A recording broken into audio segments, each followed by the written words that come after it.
Boa tarde, boa tarde. Me escutam?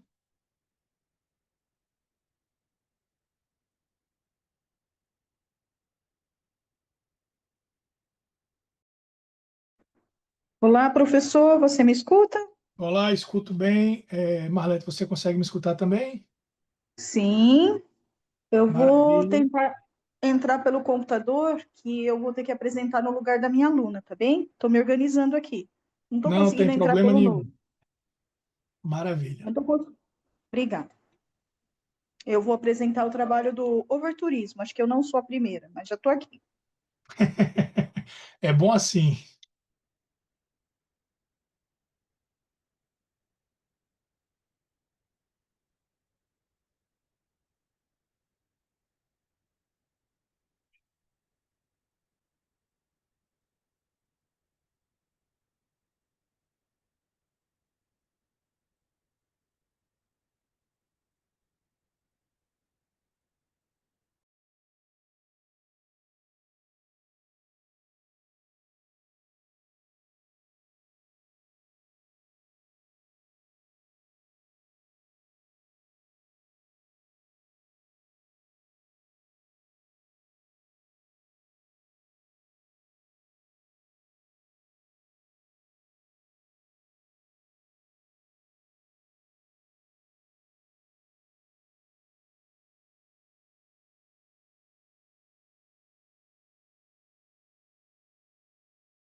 Professor, o senhor me ouve nessa ferramenta no computador? Olá, boa tarde. Sim, escuto bem. Sim, ah, então tá bem. Vou ter que ser por aqui. Ele me deixou eu programar pelo computador, pelo celular. Combinado. Até já. Tá certo, até já.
Olá, Bianca. Boa tarde, tudo bem?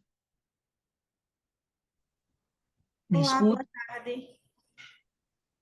Consegue me escutar? Consigo sim. Maravilha. Você vai ser do primeiro trabalho, né?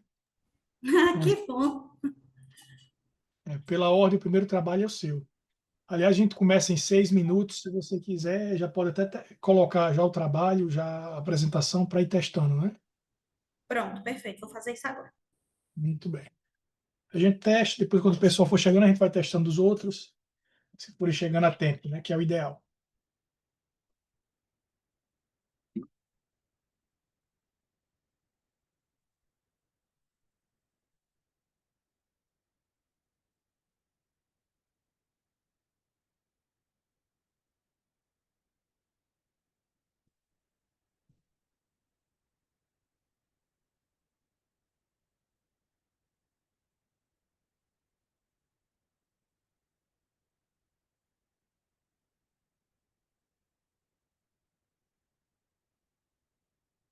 Está conseguindo fazer? Muito bem. Tá passando aí para a gente ver os slides. Eu tô achando um pouquinho estranho que não. Esse é um PDF. Você tá compartilhando PDF, né? Então, você Ah, vai tá ter. aparecendo normal para vocês? Ah, eu estou vendo. Sim, sim, você pode fazer assim, não tem problema não. Dá para ver normalmente. Eu não tenho o hábito de usar o. Eu sei como é que é. Não se preocupe. Assim aparece normalmente. Se você estiver confortável assim, a gente pode fazer assim ou você pode abrir o PPT. Tá certo? Eu não fiz não o PPT. Ó, é, eu passei a tela, dá para ver que tá passando mesmo direito? Pronto, Dá então pra... tá tudo certo. Eu vou só deixar a tela cheia aí fica mais bonito. Maravilha. Eu já posso começar ou vamos aguardar um pouco, dar o horário exato? Então, vamos aguardar o horário exato, né? Até porque não tem mais ninguém ainda. É bom que as pessoas possam contemplar, né? Possam apreciar a sua apresentação. Então, vamos esperar. A gente tem que fazer ainda uma introdução. Então, temos mais uns minutinhos aí.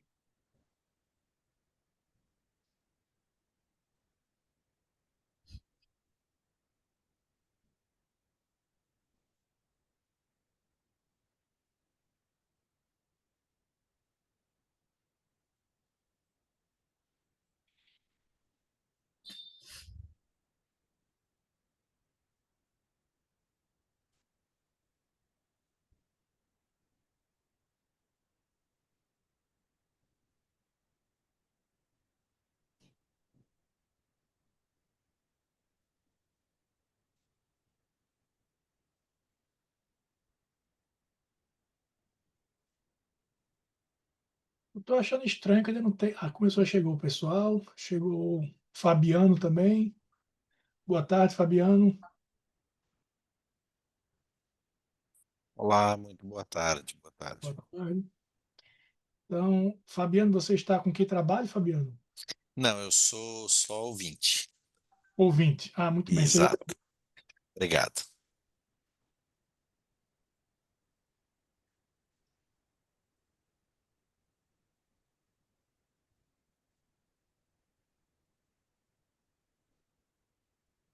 Nesse mundo de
Ei, boa tarde.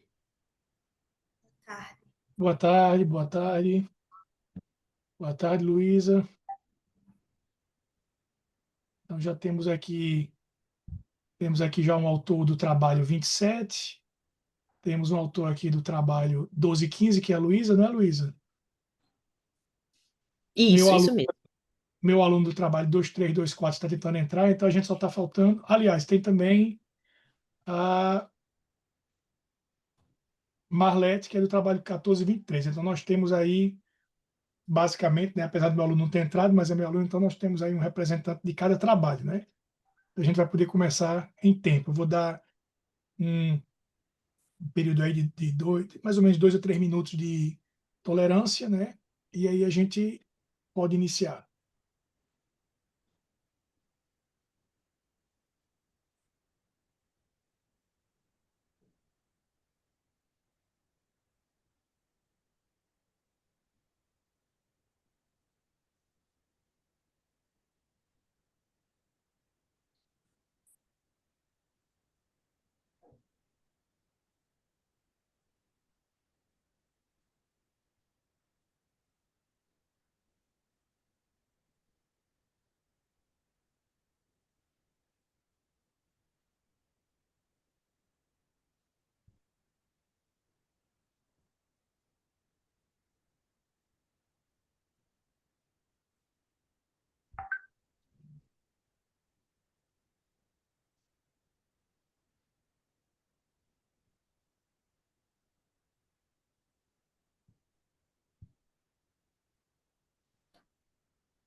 Muito bem, pessoal.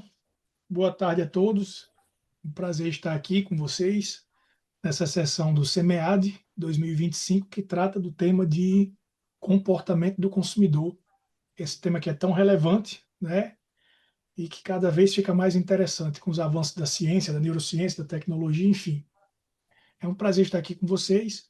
E hoje nós temos 4 trabalhos para serem apresentados, né? Iremos iniciar as apresentações com o trabalho Imagem do produto e do local de origem como preditores da intenção de compra do jeans de Toritama, Pernambuco. Eu gostaria de sugerir que nós seguíssemos a seguinte estrutura: 15 minutos de apresentação, que é o praxe, e a gente vai ter que ser um pouco, digamos assim, rígido com relação a esse tempo. Eu vou estar com o cronômetro aqui, então quando faltar 5 minutos eu vou avisar vocês, certo? E após esses 15 minutos de apresentação, eu sugiro que a gente faça os comentários, mais ou menos aí 5 minutos de comentários e debate, né, para que a gente não tenha que esperar até o final, porque quando espera até o final, às vezes uma boa pergunta que veio, uma dúvida se perde, né?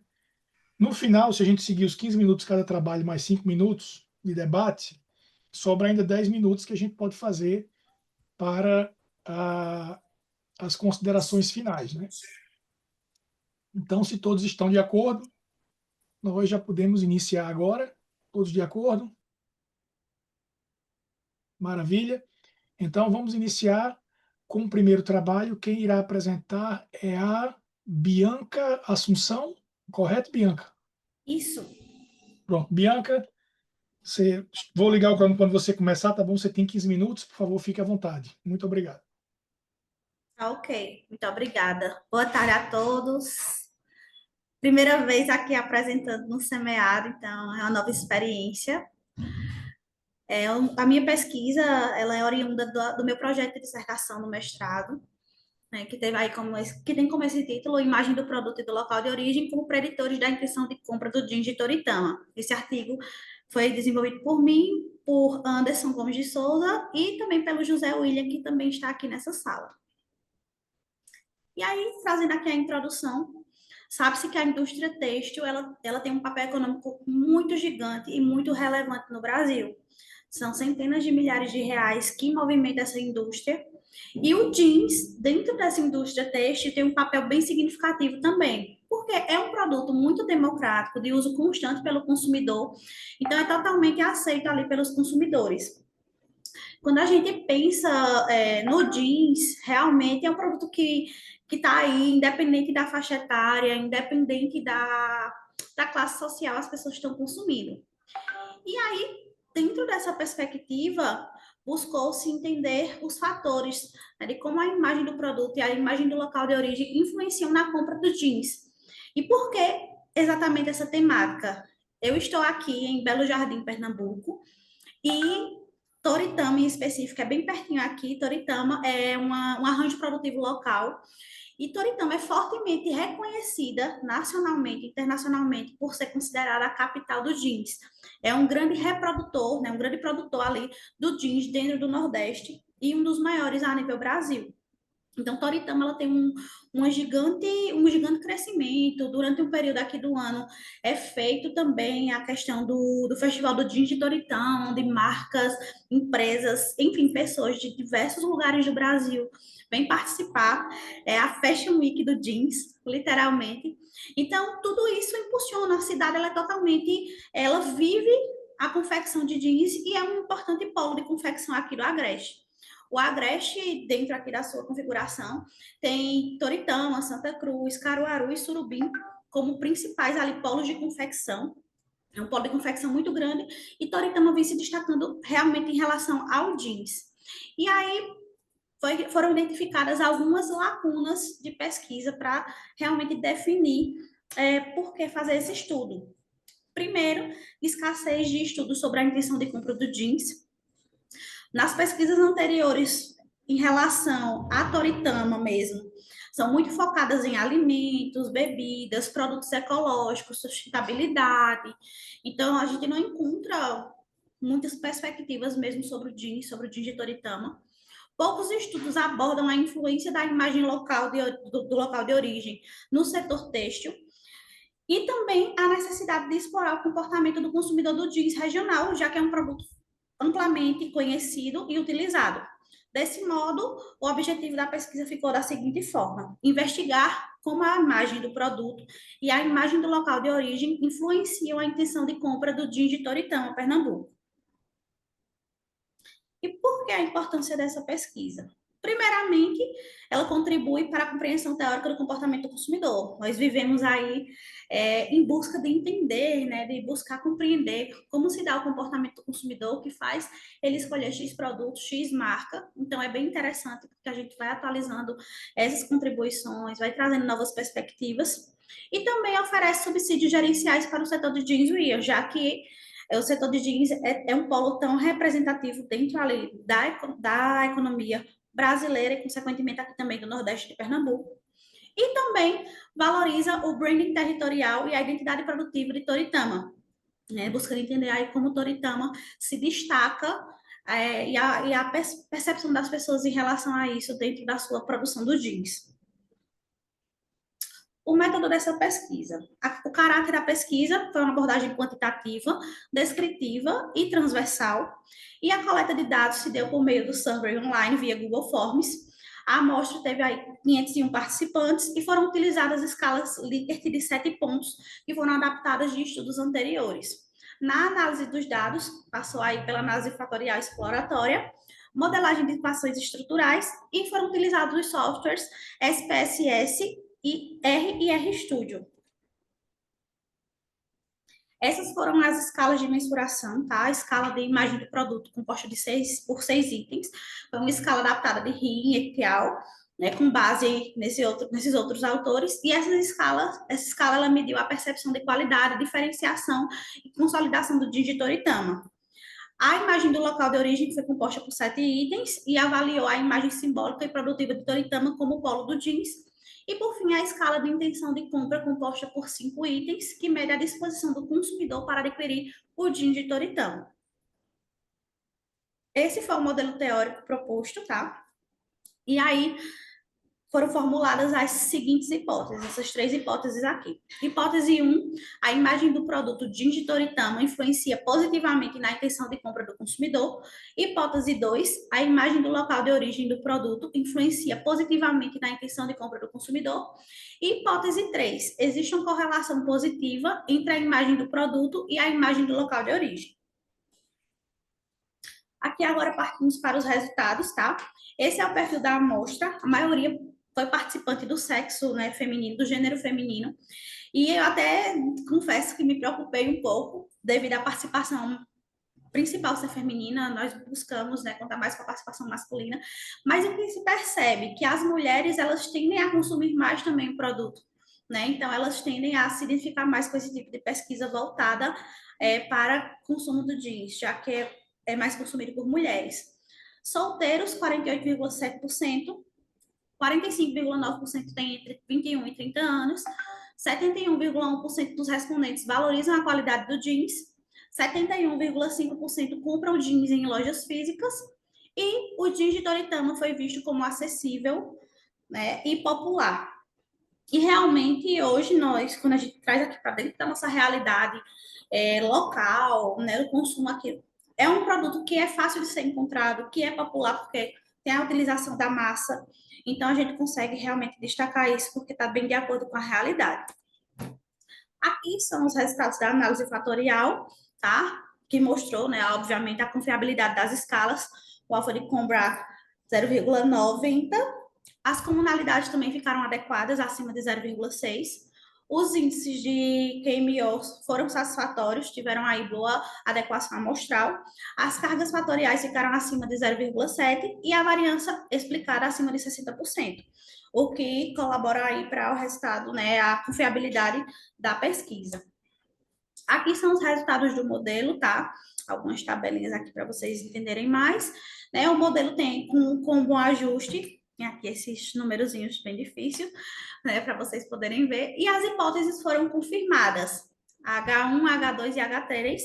Né? A imagem do produto influencia na intenção de compra, a imagem do local de origem influencia na intenção de compra, e a terceira, a imagem do produto e a imagem do local de compra, elas se correlacionam.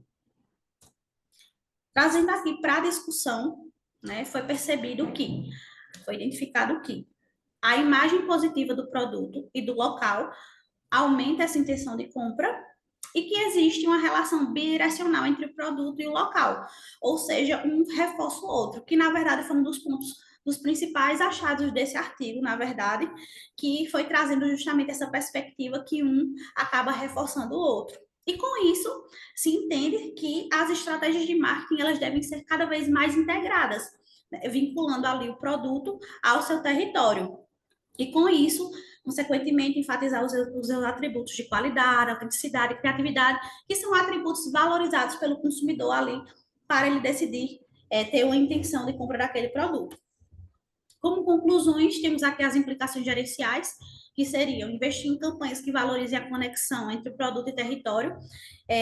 Como eu estou aqui dentro dessa realidade, eu vejo que ainda pode ser muito explorada, inclusive, essa implicação aqui, porque já existe a fama local, mas ainda dá para se estender ainda mais com outras regiões. Né? Fortalecer também mais a imagem de Toritama como polo criativo, porque é uma cidade que é pioneira dentro da confecção de jeans e que traz ali muitas novidades, tendências dentro dessa área. Como eu disse, o Festival do Jeans, quando eu tive a oportunidade de participar, eu fui participar para realmente ver, vivenciar como é. E tem muitas tendências, muitas inovações dentro da área do jeans. Então, é importantíssimo. Como contribuições teóricas, temos aqui, né, avanços nos estudos de branding territorial, comportamento do consumidor, e também um ponto muito forte foi a identificação dessa correlação positiva e muito intensa também entre a imagem do local, a imagem do produto e a imagem do local de origem. E para estudos futuros, podemos aí trabalhar, né, com amostras de outras regiões, A amostra hoje ficou concentrada aqui nessa pesquisa para os consumidores de Pernambuco. Então, temos outras regiões que consomem o gin de Toritama, a nível Brasil, inclusive. A galera vem ali, os mochileiros, enfim, sacoleiros, vêm de excursões, ou eles mandam também. Então, a gente sabe que tem possibilidade de buscar até essa compreensão sobre o gin de Toritama em relação a outras regiões. Também abordagens qualitativas e longitudinais, e também inclusão de variáveis como sustentabilidade e influência digital. Afinal, a sustentabilidade mesmo pode ser influenciar muito hoje na percepção, na intenção de compra do consumidor, que está cada vez mais consciente desse cuidado, dessa responsabilidade social, e também a influência digital, visto que muitas marcas de gin de Toritama estão cada vez mais também utilizando desses influenciadores para propagarem as suas marcas e seus produtos nas redes e, consequentemente, gerar mais vendas. Era isso que eu tinha para discutir com vocês. Muito obrigada. Estou aberta aqui para os comentários. Muito obrigado, Bianca. Trabalho interessante, vinculando especialmente um produto a uma região. Isso tem bastante aplicação. Eu deixo aqui aberto, você terminou com 11 minutos, então a gente tem até um tempinho extra. Deixo aqui aberto para os colegas que queiram fazer alguma pergunta. Eu tenho aqui duas observações, né? Não seriam perguntas, uma pergunta e uma observação, mas primeiro eu gostaria de deixar para os colegas, por favor, fiquem à vontade. Não desapareça, Bianca, fica aqui conosco, tá certo? Tudo bem. Bianca, parabéns aí pelo seu trabalho, parabéns pela apresentação. Parte da minha família é daí da região, meu pai era de Lagedo, tenho família em Sertânia, em Belo Jardim, então conheço bem a região. Arco Verde, então conheço bem a região. Como você falou, realmente é um destaque, né? A questão do vestuário como contexto, para aumentar a chance de publicação do seu trabalho. Eu te sugeriria incorporar depois, né, porque ele está ainda em fase de desenvolvimento, algum tipo de análise complementar, né, talvez uma entrevista em profundidade, o grupo de foco, ou para validar o modelo, né, que você propôs posteriormente, ou talvez previamente para poder mostrar as dimensões ali que você encontrou, né, que vocês encontraram, porque as revistas estão cada vez mais exigentes, né? Então pedem ou uma coisa muito diferente ou essa diferença no método, né? Então eu acho que o trabalho tem uma importância grande do ponto de vista regional, então tem muito estudo, ou tem um estudo crescente, né, de aspectos de regionalismo, então isso vai chamar a atenção, né? Até de revistas de fora, mas aqui de dentro também, mas sugeriria a vocês também isso, né, de tentar trazer alguma coisa complementar, e acho que talvez uma parte qualitativa de entrevistas em profundidade fosse a forma de fazer isso, tá bom? Então, mas assim, bacana, a parte estatística tá boa, ficou redondinha, ficou legal, então acho que ajuda a publicar melhor o trabalho se vocês forem nesse sentido aí. Parabéns pelo trabalho, viu? Muito obrigada. Mais alguma observação? Viva o sertão nordestino. Viva! É isso aí. Eu Mais tenho alguma? uma pergunta, professor, para a Pois não? Bianca. Bianca, eu vi que você usou a técnica de bola de neve e eu vi que você conseguiu muitas respostas. Aí eu sei que aqui é um recorte da sua dissertação e aí eu fiquei curiosa como é que você conseguiu, né, tantas pesquisas, se você usou alguma mídia social eu vi que ali você apontou, né, alguma mídia, e aí eu fiquei curiosa, assim, nessa parte mais operacional, né, da metodologia. Eu sei que aqui não dá para dar conta de tudo, né, que é um trabalho de 16 páginas só, e aí se você pudesse falar um pouquinho, eu te agradeço. Posso sim. Eu utilizei muito das plataformas de mídias sociais. Eu tenho um número de seguidores considerável também, acabo trabalhando muito na minha rede hoje, por trabalhar com marketing. Então, eu compartilhei muito Instagram, Facebook, LinkedIn, grupos de WhatsApp. E também fiz outro trabalho que eu peguei com a coordenação do meu curso, o e-mail de todos os PPGs vinculados ao FPE, e disparei e-mail solicitando a colaboração de todos. E acredito que tem um ponto que foi interessante dentro da minha coleta, que eu coloquei um sorteio de 2 peças de jeans para quem participasse. E acredito que isso também foi um ponto bem considerável, assim, para as pessoas quererem participar. Como tiveram muitas pessoas de fora, que estão longe ali do meu alcance, para entregar esse jeans, acabei fazendo outra forma de pagamento, mas entreguei a premiação, né? Mas eu coloquei realmente esse sorteio de 2 peças de jeans, uma feminina e uma masculina, já que era o meu objeto de estudo, e acabou casando, porque hoje eu fiz um recorte para esse artigo aqui, mas a minha dissertação foi muito mais abrangente. Tiveram ali, ainda teve outro construto envolvido, que era a familiaridade com o produto. Então, o meu questionário ele ficou gigantesco. E aí, por recomendação do meu orientador, ele sugeriu a gente utilizar essa técnica para buscar realmente ter participação de mais pessoas. Ok, obrigada. De nada. Muito bem. Eu tinha uma pergunta para você. Essa questão da sugestão, que é uma sugestão muito interessante, vincular produto ao território. Como é que você faria isso? Como é que você sugeriria isso para a indústria de modo geral? Como isso poderia ser feito? Você chegou a pensar isso aí? Eu acredito que as campanhas de marketing seriam o caminho mais acessível para, assim, acessível no sentido de fácil, né, de conseguir fazer isso, de associar o local com o produto. E essas campanhas poderiam estar vinculando principalmente ali dentro das plataformas, das mídias sociais, com o impulsionamento de tráfego pago. Por quê? Porque hoje as pessoas estão no celular o tempo inteiro. Então, eu posso colocar anúncios de Toritama, por exemplo, para veicular em todo o Pernambuco, em todo o Nordeste, né? Campanhas ali que tragam essa visão para o consumidor de como Toritama é esse polo têxtil, que traga essa reflexão que até aquele consumidor que está ali em outro estado, ele pode estar consumindo jeans de Toritama sem saber, já que muitas pessoas vêm desses outros estados para comprar aqui. Outro ponto também interessante seria a própria valorização do produto através das marcas. Tem muitas marcas de Toritama que são muito famosas. Eu não sei se vocês já conhecem, porque vocês estão bem distantes também, né? Mas, assim, um exemplo de uma marca muito conhecida de jeans de Toritama é a Brit. E essa marca, ela se consolidou no mercado de jeans de uma forma gigantesca, onde eles fazem hoje um trabalho levando o jeans para muitos outros estados. Mas muitas pessoas não associam diretamente a Toritama. Então, assim, obviamente que pedir para as marcas quererem associar o produto à localidade, nós já ficamos um pouco mais limitados, porque requer que a sua diretoria, que todos queiram ali. Mas a Prefeitura de Toritama, por exemplo, enquanto cidade polo dessa inovação, desse polo têxtil, ela poderia se posicionar mais para gerar esse valor e essa percepção nos consumidores. Faz sentido. Faz muito sentido. E isso aí costura o ecossistema. É bem interessante esse trabalho, né? Porque aí a gente já vai falar em turismo, turismo de compras, né? E denominações de origem. Então, tudo isso aí se incrementa muito bem. Quero parabenizar você e a equipe que fez o trabalho. Excelente, meus parabéns. E eu creio que agora nós podemos passar para o segundo trabalho, o trabalho número 12 e 15. Quando engajar não basta, satisfação como elo para a lealdade em saúde. Nós temos quem irá apresentar o trabalho. A Luísa está aqui. Isso. Seja bem-vinda, Luísa. Por favor, pode ficar à vontade Obrigada. aqui a apresentação. Só um momento que eu vou compartilhar.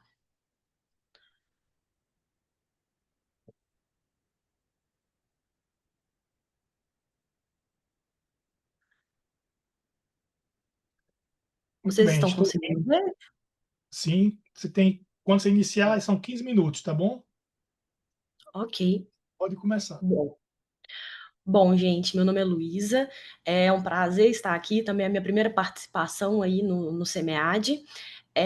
O trabalho foi fruto aí do meu trabalho de conclusão de curso da minha graduação na UFMG, de gestão de serviços de saúde. O trabalho ele foi intitulado como Quando engajar não basta, a satisfação como elo para a lealdade em saúde. Bom, além, né, como eu disse, eu, né, escrevi aí o TCC, também tive minha orientadora, que foi a Cássia Rita Pereira da Veiga, e os meus co-orientadores, que foram a Ana Paula Drummond Laide e o Claudimar Pereira da Veiga. Bom, um pouco aí da introdução, né, do trabalho, a gente trata bastante sobre a adoção tardia do marketing de serviços no setor da saúde, especificamente, né? Então, aí a gente ressalta um pouco da relevância econômica crescente nesse segmento e a sua aplicação, que ainda é um pouco limitada, né? E vindo aí para o contexto brasileiro, a gente vê um aumento desse consumo de saúde no Brasil. E junto desse aumento, a importância, né, das operadoras de saúde suplementar, que são regulados pela ANS, ter isso, né, essa visão desse marketing de serviço para esse setor. Também temos os desafios nessas relações, né? Temos a insatisfação dos usuários, aonde vem aí a rotatividade dos planos de saúde, né, por meio dessa insatisfação, e também temos a assimetria informacional aí entre os consumidores, as operadoras e a rede assistencial. Vimos também, né, tratamos um pouco da importância dessa estratégica, né, da necessidade de um marketing centrado na experiência e no engajamento do consumidor, e estratégias aí por meio dessa necessidade de marketing para melhorar a qualidade dos serviços de saúde. O objetivo do nosso trabalho foi basicamente avaliar o papel da experiência e do engajamento na satisfação e na intenção comportamental do consumidor de serviços de saúde suplementar no Brasil. E aqui vem a nossa mensuração do estudo. Nós dividimos aí em 4 construtos, sendo o primeiro deles a experiência do consumidor, onde subdividimos entre serviços médicos, serviços de outros profissionais de saúde, ambiente do serviço, eficiência do serviço e empatia. O segundo construto, que é o engajamento do consumidor, nós também subdividimos em 3 subclassificações, que foi engajamento na comunicação, engajamento na tomada de decisão e o engajamento no tratamento e cuidado. E o terceiro e o quarto construto, que foram satisfação e a intenção comportamental, nós não subdividimos esses 2 grupos. A nossa estrutura, né, teórica, ela foi validada pelo estudo de Senapati Panda, que foi realizada em 2024 na Índia, que comprova aí que a experiência e o engajamento do consumidor, eles são primordiais para melhorar a qualidade dos serviços aí de saúde. Esse trabalho, ele utilizou uma abordagem centrada especificamente no marketing de serviços, e também conduzimos aí uma análise exploratória avaliando esses 4 construtos por médias marginais estimadas. Aqui são a nossa modelagem estrutural, nossas hipóteses e efeitos indiretos. Então, nós temos aí, né, engajamento, experiência, que influencia em engajamento, que influencia em satisfação, satisfação que influencia em intenção comportamental, e engajamento que influencia em intenção comportamental. E ali, no efeitos indiretos, nós temos 3 que fazem esse caminho, né? O primeiro ali, que é engajamento, influenciando em satisfação e intenção. O segundo, que é experiência, influenciando em engajamento e intenção. E o terceiro, que é experiência, influenciando em engajamento, em satisfação e em intenção comportamental. Os nossos materiais e métodos, o nosso estudo ele foi transversal, quantitativo e exploratório. A nossa coleta de dados, ela foi feita por um questionário do Google e enviado pelo WhatsApp, Instagram, Facebook e pelo LinkedIn. O nosso período de disponibilização foi de 4 semanas, ali de fevereiro a março. Relacionado às nossas seguranças de dados, nós transferimos todos os nossos dados para um dispositivo eletrônico local, e aí ele não foi utilizada listas ou grupos que permitissem qualquer identificação dos participantes ou alguma visualização por terceiros. E a aprovação de ética foi por meio do Comitê de Pesquisa, né, da Faculdade de Ciências Médicas de Minas Gerais. Os nossos materiais e métodos, nossos critérios de elegibilidade foram ser brasileiro ou naturalizado, ter 18 anos de idade ou mais e ser beneficiário aí do sistema de saúde suplementar. O tamanho da nossa amostra, que a gente achou estatisticamente adequado, foi de 246 entrevistados, e o nosso instrumento de pesquisa, ele foi, primeiro, o pré-teste, que foi a tradução e a adaptação da escala do inglês para o português, a validação, né, que tivemos a validade de face, de conteúdo e dos construtos em si. A nossa estrutura ali a gente dividiu em 10 partes, com 47 itens, também foi para uma escala de Likert, né, de 7 pontos, e no final a gente colocou ali uma coleta de informações adicionais sobre dados sociodemográficos e elementos bem específicos sobre o subsetor de saúde suplementar. O nosso método de análise de dados foi aí as análises fatoriais, exploratórias, confirmatórias, por meio delas que a gente conseguiu excluir alguns itens com carga fatorial, né, baixa, ou que carregaram ali em 2 dimensões. Também tivemos avaliação de confiabilidade e validade, né? Então, ali a confiabilidade foi por meio do alfa de Combrook e confiabilidade compostas, ambos acima de 70%.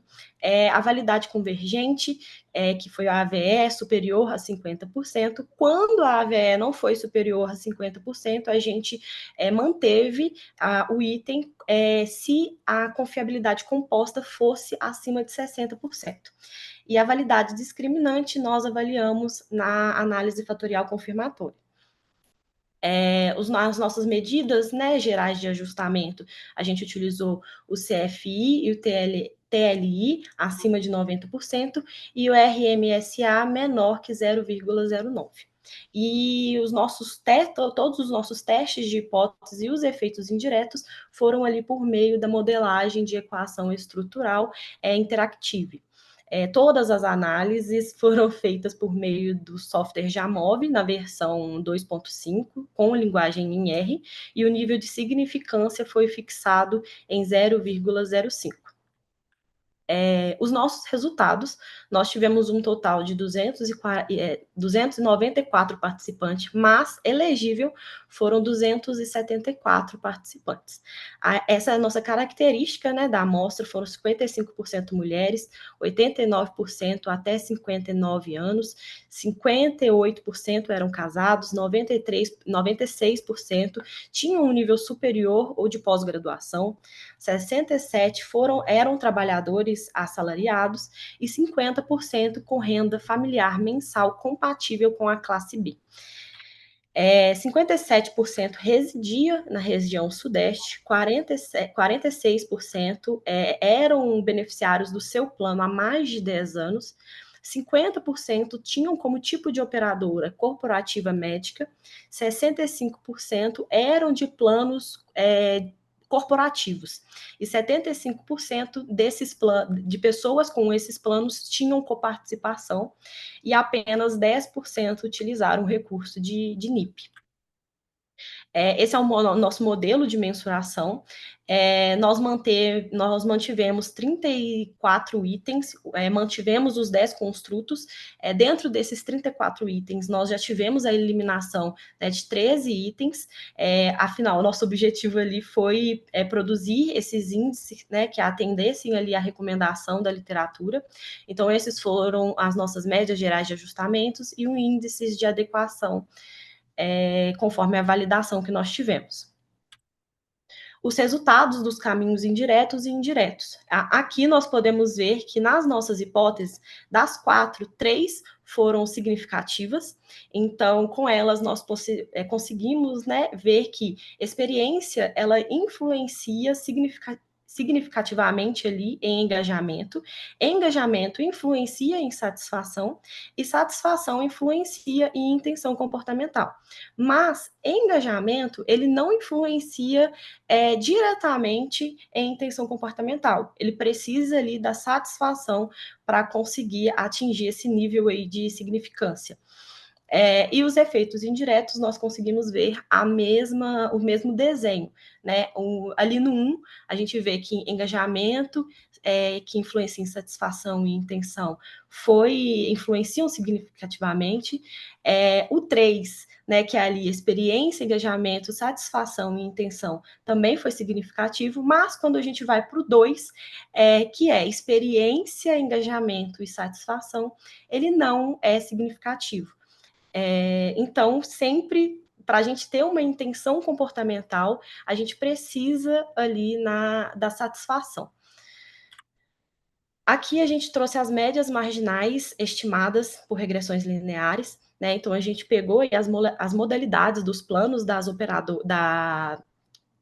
operadoras, né, das pessoas que responderam, para a gente ver como que estavam essas médias marginais, e em todos os casos, a modalidade de medicina de grupo, ela tende a apresentar resultados médios inferiores. Né? Então, MG aí é a medicina de grupo, AG são as autogestões, CO são as corporativas médicas e SS as seguradoras. E todos os participantes que relataram que já, né, de alguma forma, registraram alguma NIP, eles apresentaram uma média inferior em experiências comparado aos que não registraram nenhuma NIP.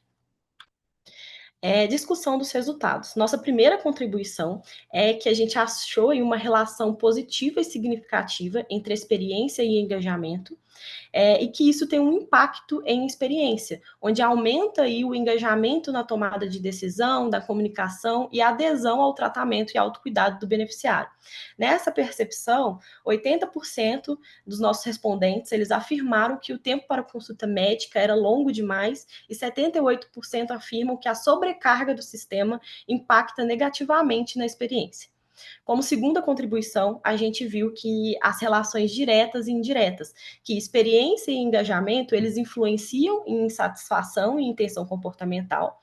E aí vem o impacto da satisfação, onde ela afeta a intenção comportamental, gerando maior retorno e recomendação dessas pessoas. Mas o nosso insight aí é que experiência e engajamento, eles são insuficientes para alcançar a intenção comportamental favorável sem a satisfação. E como terceira contribuição, os nossos impactos no modelo de negócios, né, diferentes modalidades de operadoras de saúde, elas geram percepções distintas de serviços. Né? Ali a gente viu uma alta, né, reclamação dos contratos de medicina de grupo, por exemplo. E como conclusão, nós tivemos 4 pontos principais. O primeiro deles é que a pesquisa ela destacou a importância estratégica da experiência e do engajamento na satisfação e na intenção comportamental dos consumidores de serviços de saúde no Brasil. Como segundo ponto, a gente viu que a experiência impacta diretamente em engajamento e ambos influenciam satisfação do consumidor, tanto direta quanto indiretamente. Terceiro ponto, a intenção comportamental ela é diretamente influenciada por satisfação, mas indiretamente por experiência e engajamento através da mediação de satisfação. E como quarto e último ponto, esses achados eles fortalecem o marketing de serviços de saúde, destacando sua crescente importância em um setor para a economia brasileira e ainda pouco explorado. Essas foram as referências que nós utilizamos no trabalho. E é isso. Muito obrigada. Muito bem, Luísa, parabéns pelo trabalho. Cravou em 14 minutos de apresentação, tem ainda um minutinho ainda. Muito bem. Então, novamente, abrir aqui para os colegas que queiram fazer perguntas ou observações. É um trabalho bem interessante, estatisticamente robusto, né?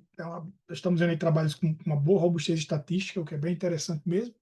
E aqui, por favor, fiquem à vontade para comentários ou dúvidas.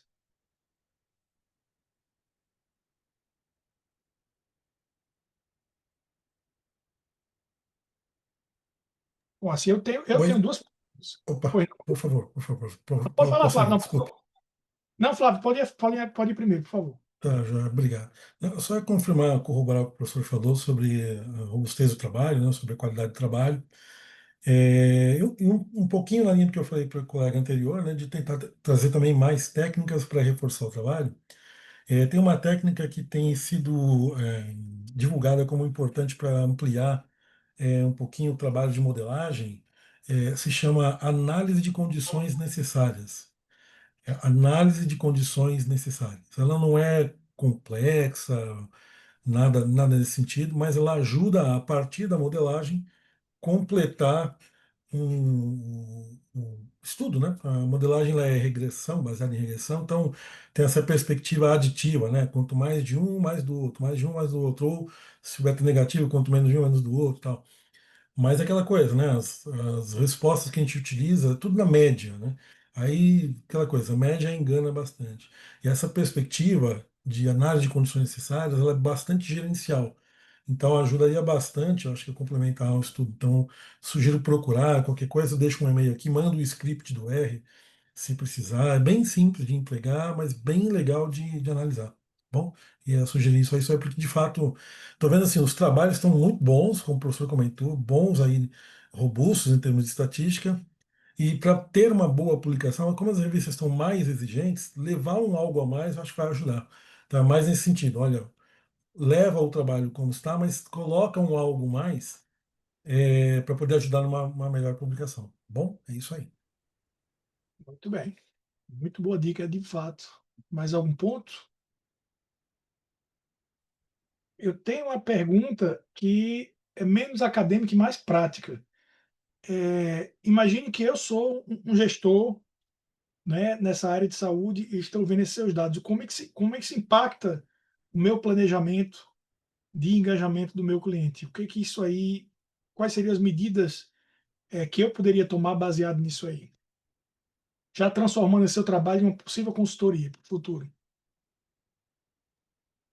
Bom, quando a gente pega o trabalho ali na parte da modelagem estrutural mesmo, de forma bem crua, só vendo os resultados. Eu já entraria, hoje, atualmente, eu trabalho numa operadora de saúde, Uhum. ela é uma autogestão, então eu já, inclusive, levei uma parte dessa pesquisa ali para minha equipe, porque a gente trabalha com o time de beneficiários. Então, eu lido diretamente com os beneficiários ali da operadora. E aí, quando eu levei, foi justamente sobre isso. O nosso engajamento, ele precisa gerar ali uma satisfação. Então, um exemplo. Eu, especificamente, hoje trabalho diretamente com o público autista da operadora. Então, eu preciso que eles tenham uma experiência positiva para serem engajados. Então, quando a gente criou esse setor, foi totalmente novo, foi justamente sobre isso, eles terem uma boa experiência, não, é claro que a gente hoje já tem um público aí 18 mais, de autista, a operadora mesmo que trabalha lá dentro já tem alguns, mas a gente estava falando também de um público de pais, né? São os pais que normalmente procuram. Então, a gente primeiro centrou nessa experiência deles. Então, fazendo com que essa experiência deles seja positiva e nós mostremos esse serviço extra, né, a mais que a gente tem, eles começam a ser engajados no plano ali na operadora. Então, por meio desse engajamento, aí a gente consegue ter uma satisfação, que enquanto eles estão engajados, a gente consegue solucionar as demandas deles mais rápidos, a gente consegue, no meu caso, né, como são autistas, a gente consegue uma terapia ali de forma mais rápida, porque eles estão em contato direto com a gente, eles não passam por uma central de atendimento, e aí, com essa satisfação, a gente consegue a intenção, que é de voltar na gente, que é o nosso objetivo, e de até mesmo indicar, né, para outros pais ali, como a operadora que eu trabalho é uma autogestão, então ela não é aberta. Acho que a Luísa caiu. Você está aí conosco, Luísa?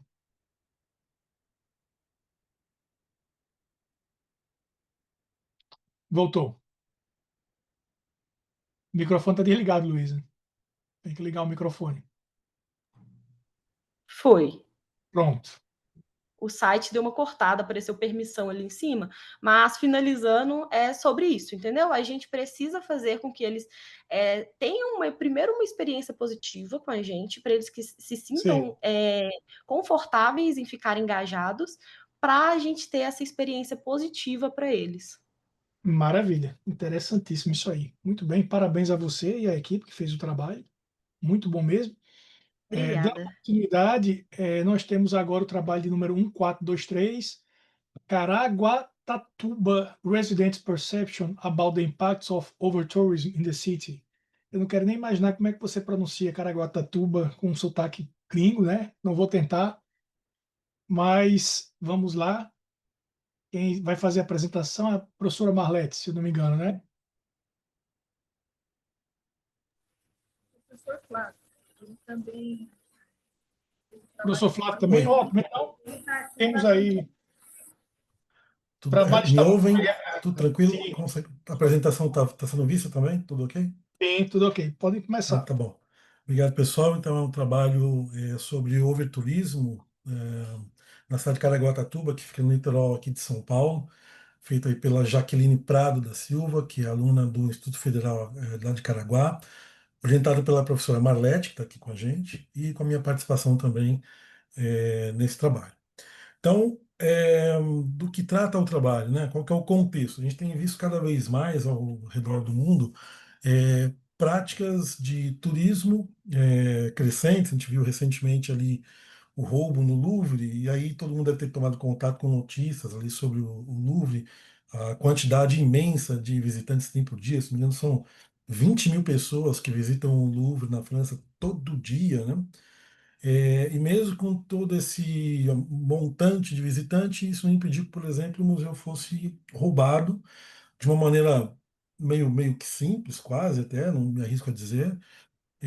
A polícia está tendo dificuldades em identificar, aprender algumas pessoas, mas enfim, já foi feito o roubo das joias e a gente está no século XXI, a gente vê filmes sobre esse tipo de coisa e parece não acreditar que isso aconteceu num país tão desenvolvido quanto a França, num lugar tão po- eh, potencialmente vigiado quanto o Museu do Louvre. E boa parte da população culpa não exatamente um turista pelo assalto, mas culpa a quantidade excessiva de turismo que acontece no Museu do Louvre, que prejudicou a segurança, prejudicou o acompanhamento e a evolução dos sistemas de segurança para preparar o museu para esse tipo de coisa, né? Então, o turismo teve uma coisa que está no dia a dia, na agenda das pessoas, teve essa parada por conta da pandemia, mas depois da pandemia, até muito em função dela própria, ficou cada vez mais intenso e tem crescido cada vez mais ao redor do mundo. E do ponto de vista do turista, ele acaba não percebendo tanto os impactos que ele acaba provocando nos locais turísticos, né? Mas essa é uma reflexão que os moradores do local turístico têm em grande medida. Então a gente tem visto, eu trago aqui alguns exemplos de reportagens, mas tem aparecido cada vez mais no noticiário protestos de moradores contra o excesso de turista.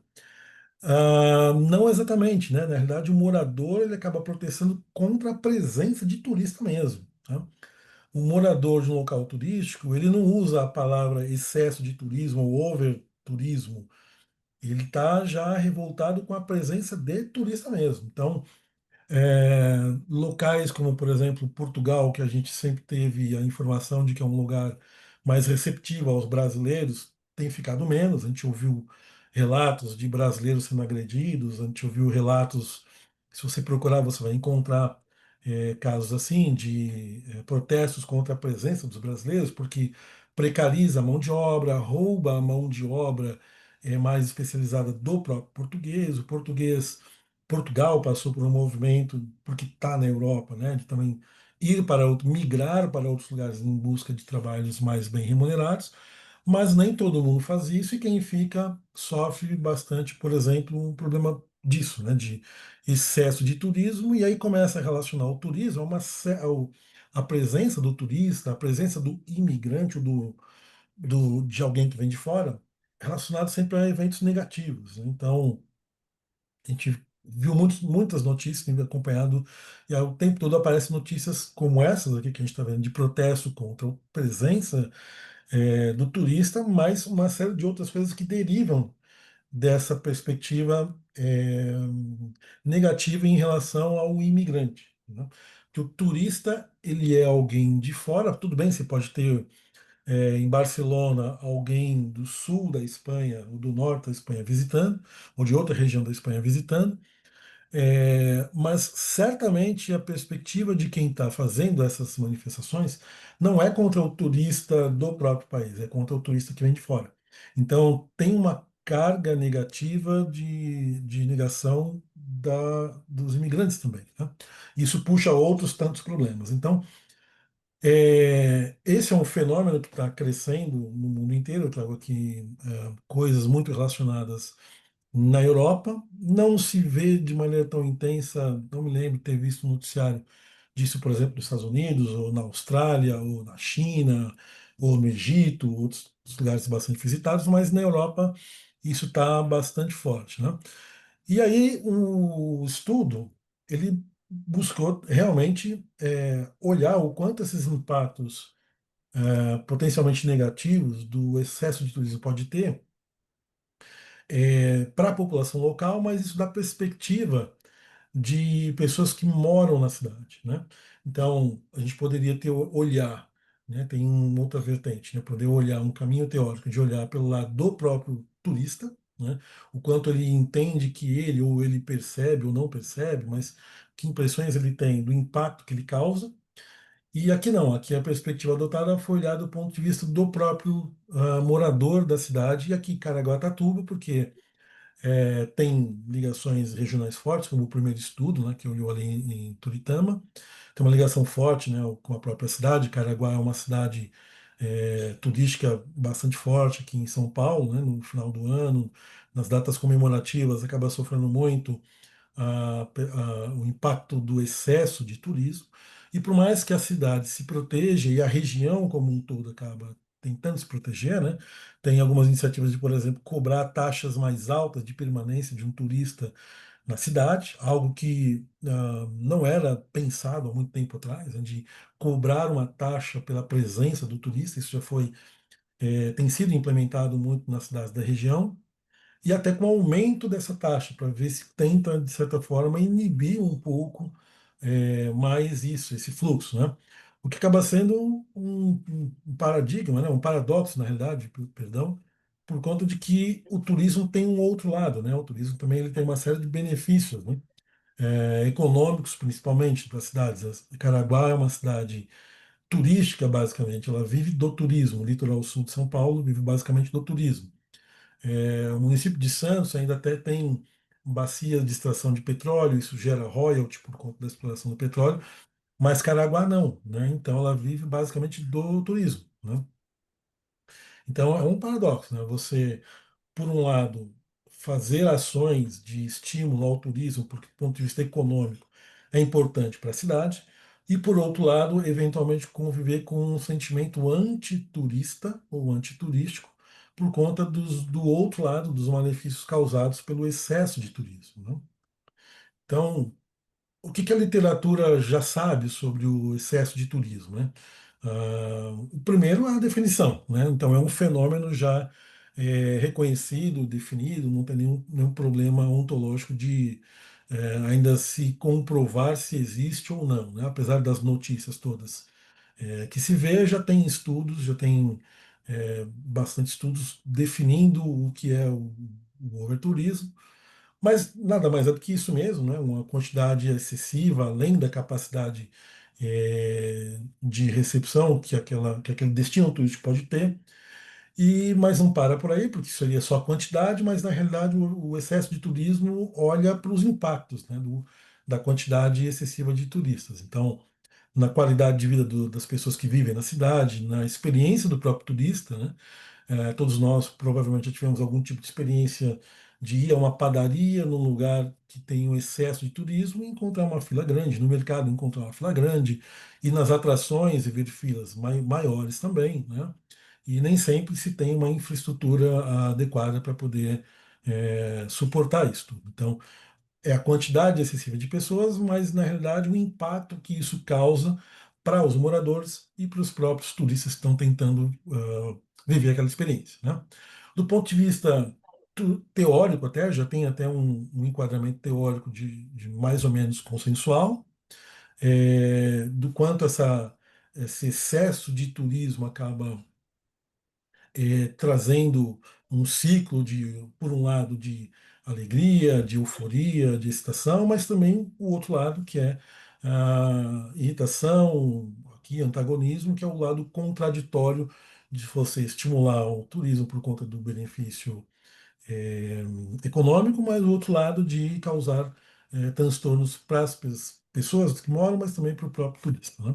Do ponto de vista teórico, a teoria que mais tem sido empregada é a teoria da troca social, de que de fato existe uma troca entre os moradores e o próprio turista, e você tem com isso transita nessa relação pontos positivos e pontos negativos, né?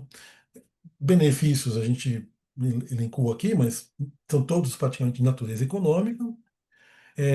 Os impactos também são basicamente não exatamente do ponto de vista econômico, mas da qualidade de vida de quem mora. Então, tudo que se pode imaginar de não ter acesso a estacionamentos, filas, o incômodo que tudo isso causa, a irritação que tudo isso causa, e, naturalmente, porque já é uma questão, pelo menos estabelecida para uma grande parte da sociedade, que o impacto ambiental é claro, né, de você causar degradações que vão ter potencialmente é, recuperações muito difíceis, né? O impacto cultural é uma coisa que ainda está um pouco não sedimentada na teoria, né? Porque você tem, do ponto de vista as trocas culturais entre quem é morador e quem vive, essas próprias cidades, Santos, por exemplo, na região, é uma cidade basicamente não, mas bastante terra, moradia de aposentados, de gente que morava em cidades maiores e buscou o litoral para poder passar o último terço da vida, viver a sua aposentadoria por ali. Então, tem muita gente. Essas cidades são basicamente, de fato, muito caracterizadas por muita gente que já veio de fora desde a sua fundação, né? Então, não são cidades ocupadas, em grande maioria, pela população caiçara que já é da região, né? Então já tem uma troca cultural bastante grande, mas o quanto isso é benéfico em termos de autenticidade daquela própria região. Os efeitos emocionais são claros, então o estresse, a irritação, o desconforto no uso da infraestrutura da cidade, no usufruto das atrações. E o diagnóstico que a teoria, que a literatura apresenta, de fato, é uma coisa ambivalente, né? Você tem, por um lado, benefícios econômicos, mas, por outro lado, um custo sócio, individual bastante grande, né? Então, com isso, o objetivo do estudo foi, de fato, compreender como que os moradores percebem os impactos de uma atividade turística bastante grande em algumas dimensões, dimensão econômica, social, cultural, ambiental e emocional. O método foi basicamente, nesse momento, estatística descritiva, é um estudo que ele é um trabalho de conclusão de curso, então ele está em andamento para uma esfera maior de técnicas mais robustas, como comentei anteriormente, fazer a parte qualitativa com entrevistas e fazer modelagens e talvez até experimentos mais para frente. Ele está numa fase inicial, então, portanto, nesse momento é só uma estatística mais descritiva mesmo, frequentista, com quantidades, contagens e médias. É uma população, a população que foi abordada de total de 121 pessoas, foi uma população bastante diversa, com uma prevalência maior de mulheres, mas uma prevalência, por outro lado, também grande de classe C e B, então refletindo bastante o que é a população da região, né? É, Outros indicadores também demográficos mostram, de fato, uma diversidade que representa, não em termos de quantidade, mas em termos de perfil, a população local, né?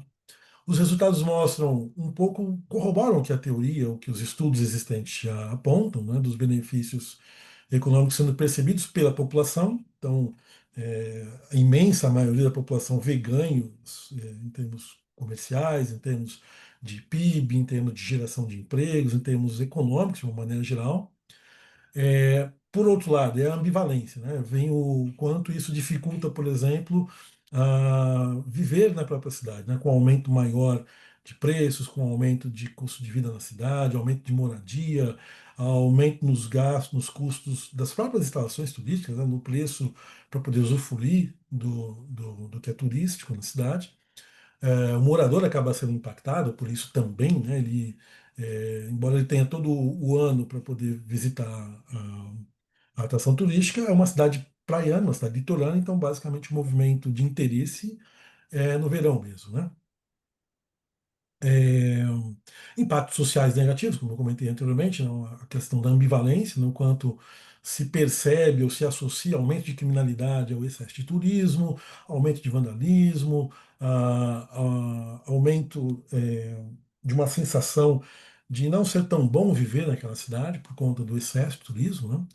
Ah, mas você vê, né, também entendem que tem valorização das práticas culturais e entendem que as trocas culturais não são tão benéficas, mas embora valorizem ela. Então é caracterizado de fato por uma ambivalência bastante grande. Percebem de fato que o impacto ambiental é uma ameaça, é um risco grande, e devem pesar provavelmente o quanto o benefício econômico vale um potencial impacto ambiental que eventualmente pararia, cessaria completamente a atividade turística na cidade, né?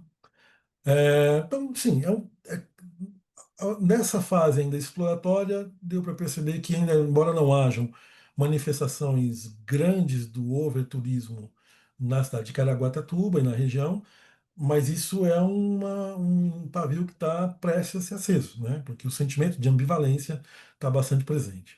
Então, o que os resultados colaboram com a literatura existente é confirmação, de fato, da ambivalência e potencialmente a emergência desse fenômeno na cidade de Caraguatatuba e na região, validam o arcabouço teórico do que vem sido utilizado, de trocas, o quanto isso de fato explica o fenômeno, mas amplia um pouco isso para uma região que ainda não é estudada com relação a esse fenômeno. Então, tem diversos outros fenômenos turísticos estudados na região, mas o excesso de turismo e seus impactos ainda não, porque é um fenômeno que ainda não aconteceu. Mas ele está prestes a acontecer, o que parece que o estudo sugere. Bom, então esse é o resultado. Eu agradeço aí a presença de vocês, professora Marlete pela orientação do trabalho, a Jaqueline que não pôde vir e a vocês por terem prestado atenção aqui no trabalho. Obrigado. Muito bem, parabéns, Flávio. Parabéns a todos. É um trabalho interessante. E é aquilo que você falou, né? É um trabalho paradoxal. Porque, veja bem, eu moro atualmente, nasci aqui e moro em Natal, que é uma cidade turística. Morei 15 anos em Londres, que é uma cidade realmente turística, se não se compara, né? Quando a gente... E posso dizer uma coisa, assim, que assim, morar em uma cidade turística é muito ruim. É muito ruim. É ótimo, você, assim, eu já viajei muito, né? Como morei na Europa e a trabalho, antes de ser acadêmico, eu fui executivo muitos anos, então viajei muito a trabalho. Sim, Paris é excelente, Barcelona, Londres é excelente para visitar, para morar não é bom, por causa do turismo. Porque o turismo ele agrava dois problemas sérios. O primeiro problema é a questão das pressões imigratórias. Você tem um número maior de imigrantes que acaba gerando problemas sociais, violência, roubos, falta de moradia. E, por outro lado, existe a gentrificação, né? As pessoas são expulsas daquelas áreas em que foram acostumadas a viver e aquelas áreas se tornam áreas de elite. Então, o turismo está ali amarrando essas duas coisas. Então, realmente é... E, ao mesmo tempo, a gente não pode abrir mão dele. Então, é um problema sério, né? Como equilibrar isso aí é um problema seríssimo. Aqui em Natal, tem um pessoal antigamente, no tempo do Orkut, vocês talvez são muito jovens para se lembrar disso, mas o pessoal colocava assim: eu moro onde você passa férias, né? Colocava como se fosse uma coisa legal. Isso não é muito legal, né? Então, eu sempre olhava assim: ué, isso não é muito legal. Mas, assim, parabéns. É um trabalho que tem muitas ramificações e deixar aberto aqui se alguém quiser colocar algum ponto, fazer alguma pergunta.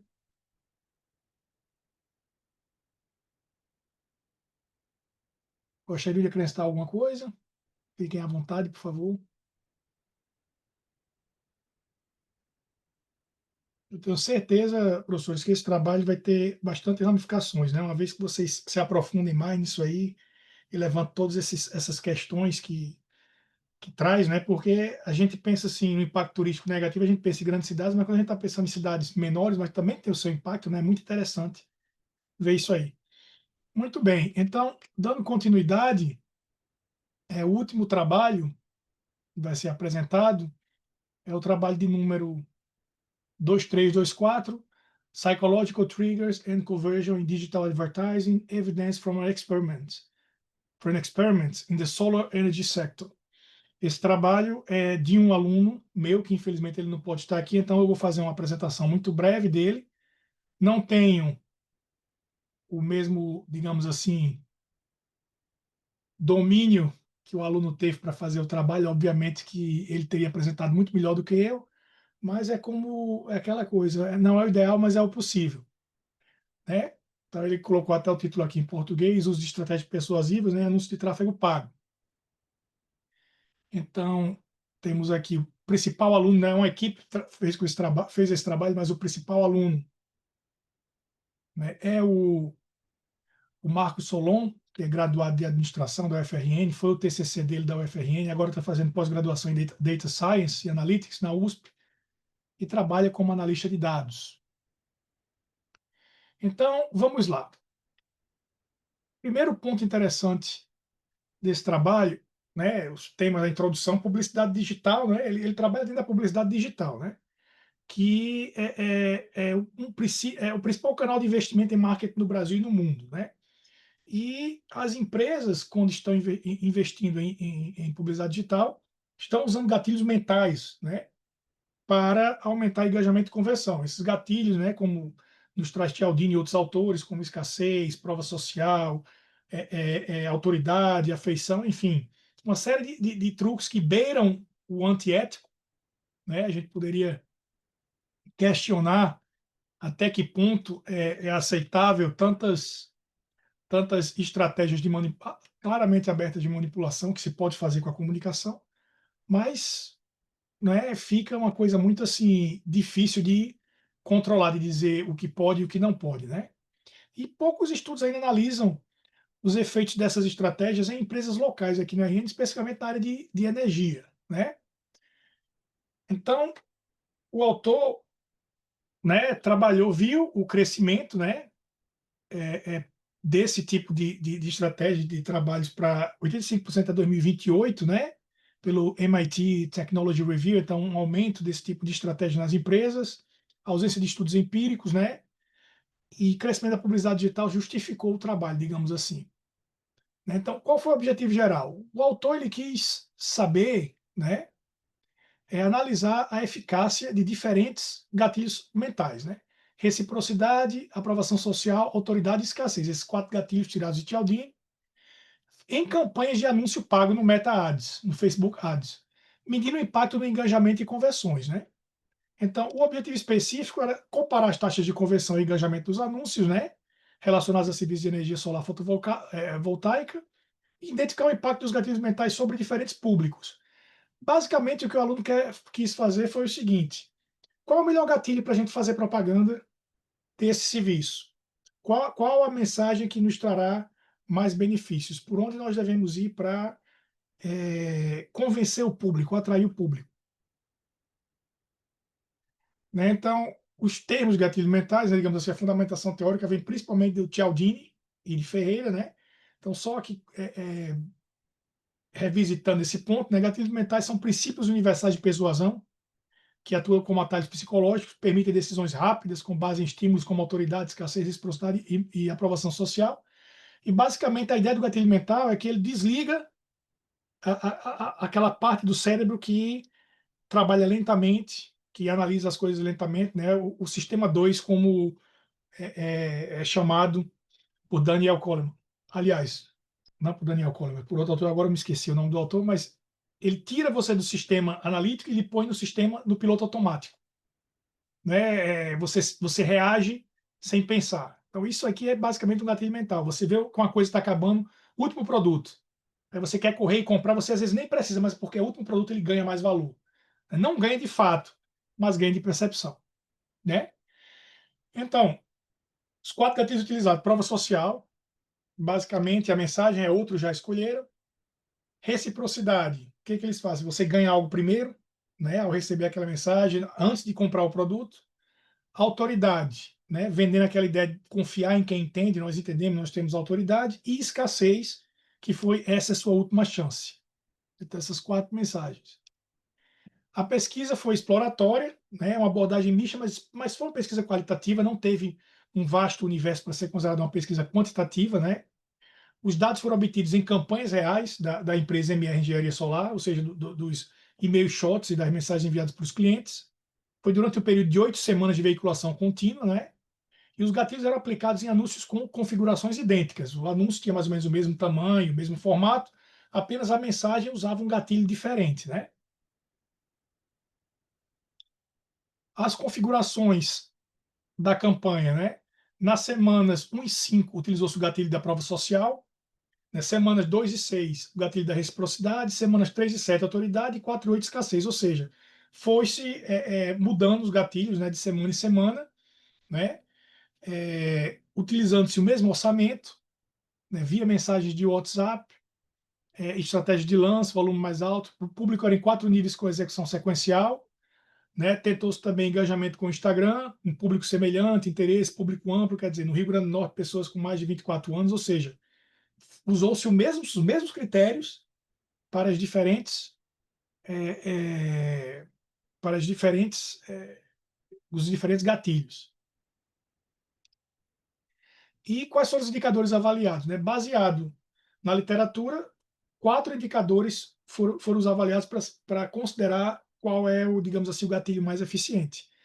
O início de conversa, as conversas que foram iniciadas baseado na mensagem, o alcance, né, número de alcance da mensagem, as impressões e o CPR, né, o custo por resultado. Ou seja, baseado no resultado, qual foi o custo que obteve-se, né? Então, os resultados da pesquisa, né? Com prova social, nós tivemos uma média de conversa iniciada de 16,5, média de pessoas alcançadas 2.592 pessoas utilizando prova social, média de impressões 3.294 e média de CPR R$ 7,23. Já a reciprocidade, tivemos média de conversas iniciadas 8,5, média de pessoas alcançadas 1.589,5, média de impressões 1.984,5 e média de CPR, custo foi R$ 14,36. Já a autoridade, tivemos média de conversas iniciadas 7,5, média de pessoas alcançadas 971,5, média de impressões 3,1,67 e média de CPR 15,71. E escassez, o que eu achei incrível isso aí, eu pensei que seria o mais poderoso de todos, mas média de conversas iniciadas apenas 4, média de pessoas alcançadas 2,354, média de impressões 2,604 e média de CPR 33,61. Então, como a gente compara esses números? Quais são as implicações práticas, né? A prova social foi o gatilho com melhor desempenho e custo-benefício, ou seja, se você mostra que outras pessoas já estão utilizando aquele serviço, né, você tem condições de iniciar, de atrair mais a atenção do cliente, até mesmo o comportamento de compra. A autoridade e reciprocidade mostraram resultados intermediários, né, ou seja, não foram tão bons quanto os esperados. Escassez precisa de contexto, valor percebido e reforços adicionais, como mostra a literatura. O que é que isso quer dizer? Quando você fala em escassez, últimos dias, fim da promoção, isso já é uma coisa batida. Então não adianta mais utilizar esse tipo de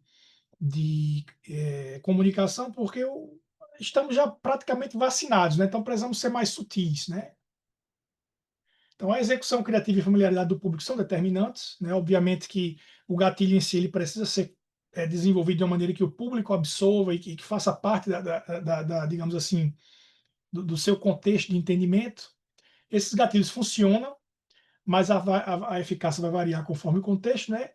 E os testes com dados reais são necessários para desenvolver estratégias de marketing, ou seja, isso foi um trabalho que ainda não tem como dar, digamos assim, subsídios sólidos para decidir qual é o gatilho mais eficiente ou não, mas já está nos mostrando áreas que podemos pesquisar, né? Então ele já mostrou que há uma necessidade de se aprofundar nisso aí para entender melhor o impacto desses gatilhos, né? Então, esses foram os pontos levantados pelo autor. Quero agradecer a vocês. Ele pediu desculpas de não poder vir apresentar para poder discutir mais detalhes, mas eu estou aqui à disposição para esclarecer quaisquer dúvidas e para podermos continuar a sessão. Por favor, fiquem à vontade. Eu mesmo, se o meu aluno tivesse aqui, primeira pergunta que eu ia fazer, como garantir, né, que já que são mensagens qualitativas, né, como garantir que o nível da mensagem de cada uma dessas mensagens, cada um desses gatilhos, foi tão bem elaborado quanto o outro? Porque se a gente for parar para pensar, um gatilho de escassez talvez não tenha tido tanto impacto quanto de prova social, porque a mensagem não foi tão bem elaborada. Não é que o gatilho não seja tão forte. Então, para a gente pesquisar isso aí, eu até falo, professor Flávio, eu vejo que tem um conhecimento maior na parte quantitativa do que eu, a gente teria que pensar realmente em um modelo mais sólido, né, professor? E como é que a gente poderia organizar isso aí, na sua visão?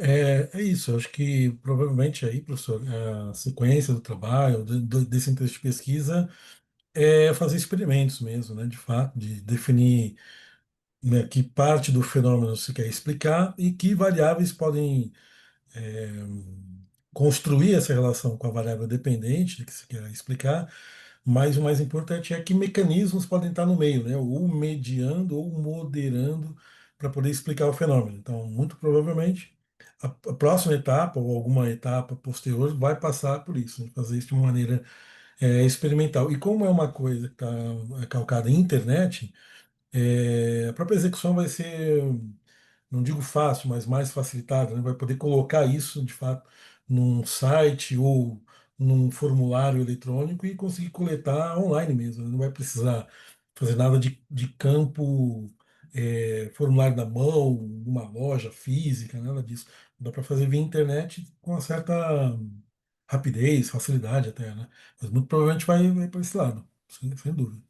O aluno foi muito feliz em ter feito isso já dentro do contexto do seu trabalho, né? Então, já que tem que trabalhar e mandar enviar mensagens de marketing, por que não transformar isso em experimento, né? Então, eu não vou chegar a chamar de experimento, porque ainda está muito subjetivo, mas é um início de experimento que pode trazer resultados interessantes para o negócio dele e estendendo para outros negócios também nessa área de energia fotovoltaica, né? Como o público se comporta, como as mensagens evoluem, enfim, todos esses fatores aí. Mais algum ponto? Pois não, professor? Um trabalho que eu fiz com alunos, a gente colocou as 4 comunicações para a pessoa ver, escolher, e aí ela respondia o formulário, entendeu? Então, também isso ajudava. Então, qual você mais se identifica? Não sei se exatamente serve para você. Mas a gente usou o Google Forms, a gente colocou as comunicações para a pessoa olhar, e aí, baseado naquela, vinham as perguntas. Então, a gente chegou numa hora que a gente tinha muito mais de um do que do outro, e a gente acabou suprimindo um, para que a gente pudesse depois fazer uma análise, mas a gente explicou direitinho. Suprimindo, porque a gente queria depois fazer uma análise, comparar, né, a amostragem de número de resposta, tudo direitinho. Então, talvez também pode ser uma dica, né? Sim, interessantíssimo, muito bom, excelente ponto. Mais algum ponto vocês querem levantar, pessoal? Ainda temos aí entre 10 e 15 minutinhos, mas fiquem à vontade. Bom, se não tem mais nenhum ponto, eu quero Professor, primeiramente. essa, Pois não? eu tenho uma dúvida. Em relação aos critérios vamos dizer assim, os critérios de seleção dessas mensagens, como funcionou? Eram mensagens automáticas? E, no caso, a construção do corpus, como foi que funcionou? Foi, tipo, a partir dessas interações com as mensagens, ou tinha, tipo, algum outro tipo de vínculo com o participante? Então, os participantes eram potenciais clientes, potenciais consumidores do produto. Então, dentro digamos assim, um market persona, né, pessoas de uma determinada idade, determinada região, e elas recebiam essas mensagens, né, no decorrer das 8 semanas, né, 2 semanas para cá, 2 semanas cada um focando mais em um, em um, é, em um gatilho especificamente. Então a gente já vê outro problema aí, é que se era o mesmo grupo, depois de receber 4, 5 mensagens, mesmo com gatilhos diferentes, isso não necessariamente vai criar maior engajamento, o maior Uhum. interesse. Então já é um problema aí para esse experimento. A gente tem que separar esses grupos. E isso não foi feito ainda. Então, realmente foi uma coisa muito inicial, foi um TCC, né? Mas isso que você falou já me levantou esse ponto para eu levar o aluno para a próxima etapa, digamos assim. Porque é muito difícil fazer um experimento dessa natureza, né? Porque eu e você, mesmo que a gente tenha semelhanças, estejam dentro do mesmo market persona, dependendo da hora do dia que a gente recebe a mensagem, nossa interação vai ser diferente. Isso, totalmente diferente. Isso. É bem problemático. São tantos fatores, né? A gente tem que fazer, se a gente fosse fazer uma regressão multilinear, seriam dezenas e dezenas de fatores que influenciam a eficiência dessas mensagens, além do gatilho em si, né? Então é muito difícil isolar tudo isso aí. Mas parabéns pelo trabalho, achei muito interessante. Eu irei transmitir com certeza os parabéns E é algo que, assim, a gente tem que continuar mexendo com isso aí. Agora tem que melhorar bastante para poder trazer resultados mais robustos. Inclusive, os que quiserem participar e conversar mais a respeito, eu posso fazer a ponte com o pesquisador para conversar e para a gente ter esses insights que são muito importantes, sem dúvida. Mais algum ponto, pessoal? Se não tem mais nenhum ponto, eu quero agradecer a todos. Eu saio daqui engrandecido, assim, os trabalhos muito bons, estatisticamente falando, alguns extremamente robustos, diferentes áreas, diferentes temas dentro de comportamento do consumidor. Então, realmente foi algo bastante rico. Eu só queria pedir a vocês encarecidamente que no final da sessão, que é agora, né, avaliem aqui a sessão, né? Eu vou colocar novamente o link aqui para vocês, para ficar aqui na última mensagem, tá certo?